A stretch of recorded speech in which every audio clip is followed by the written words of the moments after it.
Welcome back to Brands Hatch and the Radical UK Cup, where this man, Zach Chapman, has jumped into the lead following the pit stops, and he is trying to pull out at the head of the field. It's Ross Kaiser who's emerged into second position, and what of Victor Carrera's lead just for the pit stops. Here he is, he's in fourth position, just up behind Sean Bouth. He's bitterly fighting away to try and claim third. Sean Bouth, a very experienced driver, and therefore this is not going to be easy for Victor Carrera. Also a good battle going on at the moment for second place in the SR3 class. It is just at the moment Tom Ashton in the 19 car, but he's got Nick Padmore closing on his tail in the white and blue 33 machine. The pair of them are both rapid drives, and this could be an entertaining battle all the way through to the checkered flags. They come out of Graham Hill Bend, and Padmore in car with Nick Padmore, looking very relaxed behind the wheel. Just a slight shuffle through Surtees, no more than that. A nice smooth progressive turn through clearways, really feeling the grip, and that gives him a good run now out of Clark Curve along the Bradham Straight. So we can see Nick Padmore being able to challenge Tom Ashton here. Ashton consulting his mirrors, he knows Padmore's there, and Padmore goes through up the inside.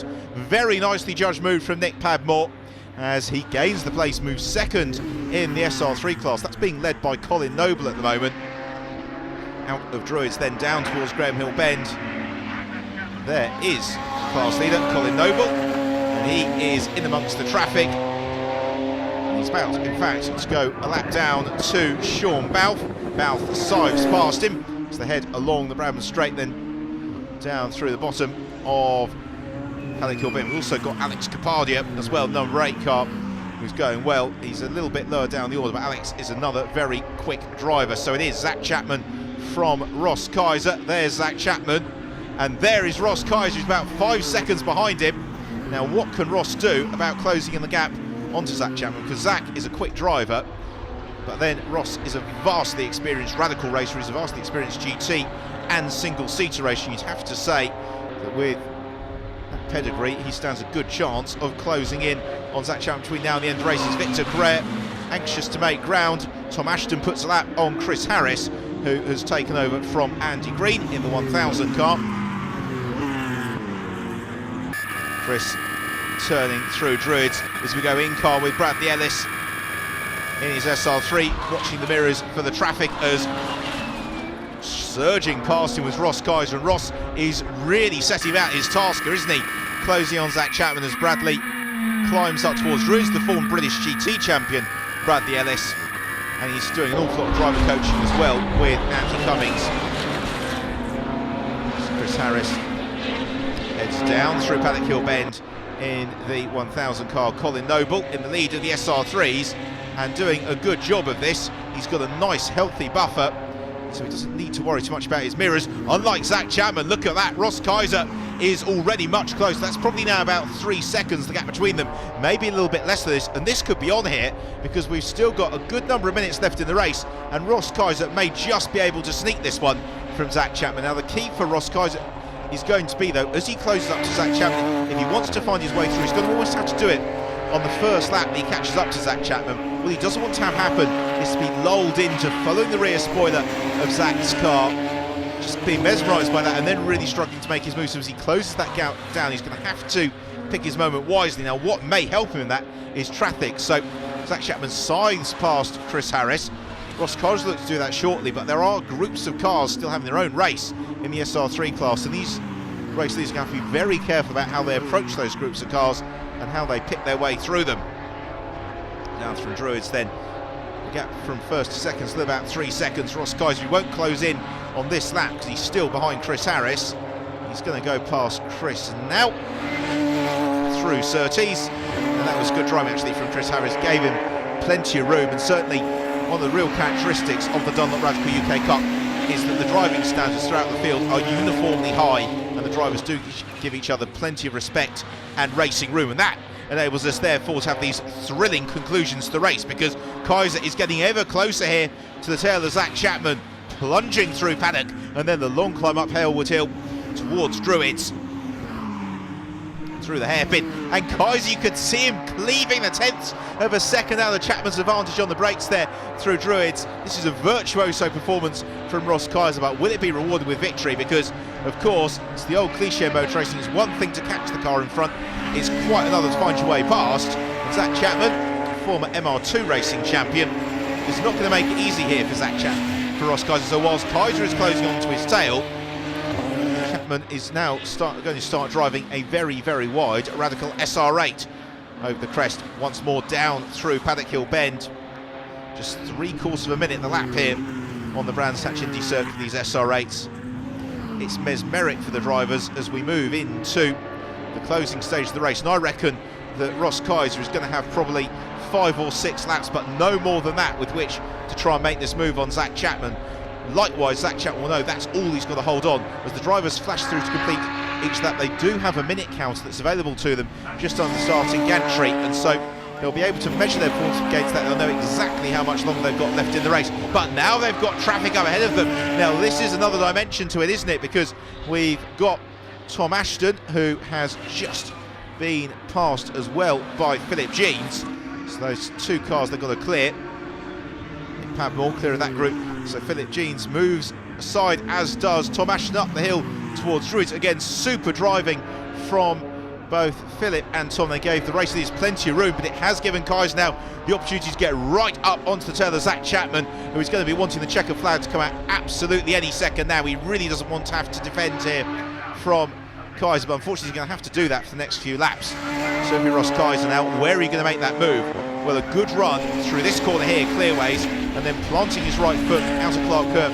Use the slipstream such as it is available to him along the Bramham Straight. You can possibly challenge into Paddock Hill Bend, and certainly Kaiser would like to do that, but he can't quite get onto the tail of Zach Chapman just yet. So they come down through Paddock and climb up towards Druids, and Chapman goes defensive. He'll have to go even tighter than that now as Kaiser shows himself to the inside line.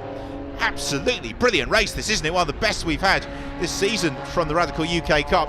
The 2 leaders running nose to tail, and still Ross Kaiser, he can't find a way through. He tries it to Surtees, he's got the inside run, but he couldn't quite draw alongside.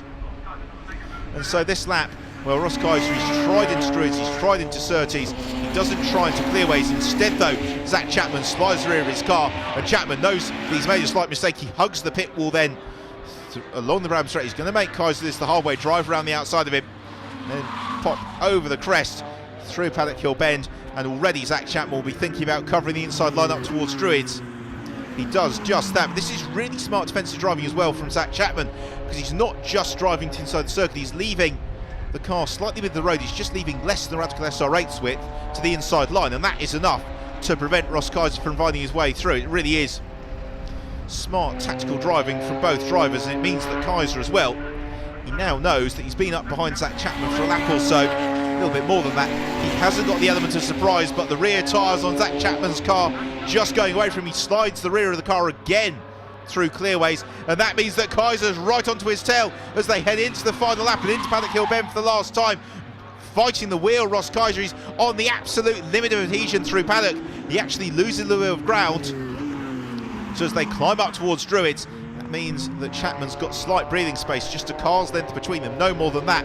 In towards Graham Hill Bend. They're also coming up onto the tail of Nick Padmore as well in the 33 car, who they want to go and try and clear on this lap, are they? And this is a real delay as well for Chapman. They're caught behind Padmore as they go into the final corner on the race, and Kaiser's closing on the tail of Zach Chapman. It's going to be a drag race to the line here.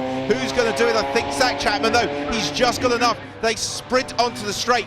Padmore moves aside, the checker flag goes out, and Chapman takes the win. What a race that was between Zach Chapman and Ross Kaiser, and Zach Chapman claiming a super victory. So this is the final classification, the win for Zach Chapman from Terence Woodward and Ross Kaiser, with James Abbott and Sean Balfe completing the overall race podium in the Supersport class. Colin Noble wins it from Phil Abbott and Nick Padmore, with them Andy Cummins, Bradley Ellis completing that podium. 5 very happy drivers on the Brands Hatch rostrum. No, I knew after qualifying that I hadn't got the potential out of the car, and no, I managed to put in a good first stint, hold on to Terence, and then we've got a little bit of an advantage in the stops at the moment, so came out ahead and just held on to the lead with Ross chasing us down hard at the end. And what are your thoughts about the second race tomorrow? Have you got any fears about that one? No, I think it's going to be a different race, because obviously the professional guys are starting first, so it's going to be a case of hanging on to them and keeping the gap as close as we can to them, and then really challenging the other guys in the second stint tomorrow. So Guys, you qualified 5th, didn't you, and made it up to 2nd place. Well done. Talk us through your part, Ross. Well, I was in 2nd. Terence got a great start, stayed out of mischief because there's a bit of carnage at the first corner, and then just drove a really consistent stint. And then we knew Brands is always tough, because obviously there's more lap traffic here, and with the pit stop penalties, we knew we were going to have to push hard to gain the time back.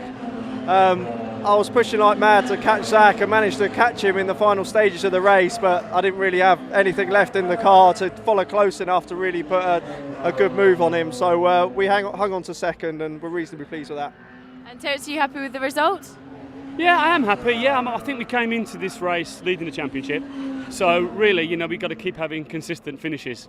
I just kept my nose clean on the first corner. There was obviously a bit of a shunt. We didn't really have the pace to begin with. Then the car sort of came to us, and it was really strong towards the end. Great stuff. And Sean, your leg of the journey? Yeah, it was good. With the pit stops, you're never quite sure, who you're going to be out on track with. Whereas at the start, you kind of know who's around you. But once I sort of got my head down, try not to worry about who actually was out on track at the same time. Just feeding through the traffic, really. That's always the biggest problem on the Indy short circuit. Keeping out of trouble, like James says. And are you pleased with the result? Oh, totally, yeah. I mean, level of competition this year in SR8 is phenomenal. I've been doing it a few years. Some people would say too long. But, to get on the podium in the SR8 this year is no mean feat, so very happy. Well, we hope that you've enjoyed the racing so far this weekend here at Brands Hatch, and we'll see you again after this short break.